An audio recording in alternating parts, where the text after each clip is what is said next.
Hello viewers, welcome to my channel confirm English. आज इस video में सलाम के मुख्तलिफ़ औकात के बारे में बताऊंगा कि इंग्लिश में सलाम कब करना चाहिए, कैसे करना चाहिए, कौन से वक्त का कौन सा सलाम है, किस वक्त कौन सा सलाम करना चाहिए इंग्लिश में। इस वीडियो में आप सबको ये बताऊंगा। चलते हैं वीडियो की तरफ।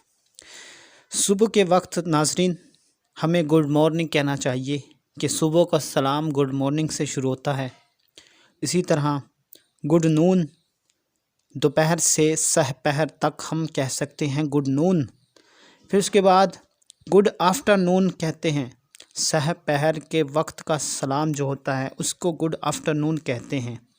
और जो शाम के वक्त सलाम किया जाता है तो उसको गुड इवनिंग कहा जाता है।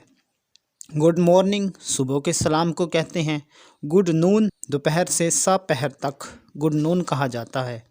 और गुड आफ्टरनून सपहर के वक्त का सलाम है। और जो गुड इवनिंग है वो शाम से रात तक कही जाती है।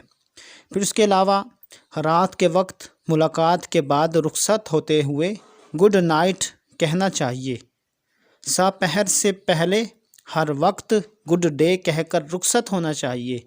अगर एक शख्स दूसरे शख्स से ज़्यादा मुद्दत के लिए रुखसत हो रहा हो तो यहाँ दोनों को गुड बाय कहकर एक दूसरे से रुखसत होना चाहिए।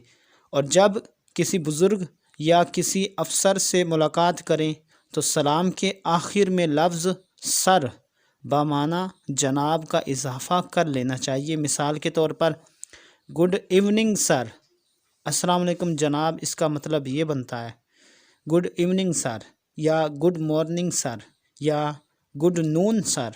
तो इस तरह के अल्फाज का इजाफ़ा आप कर सकते हैं। तो उम्मीद करता हूँ नाज़रीन आपको ये वीडियो ज़रूर पसंद आएगी। वीडियो को लाइक करें, कमेंट करें और हमारे चैनल कन्फर्म इंग्लिश को सब्सक्राइब करें।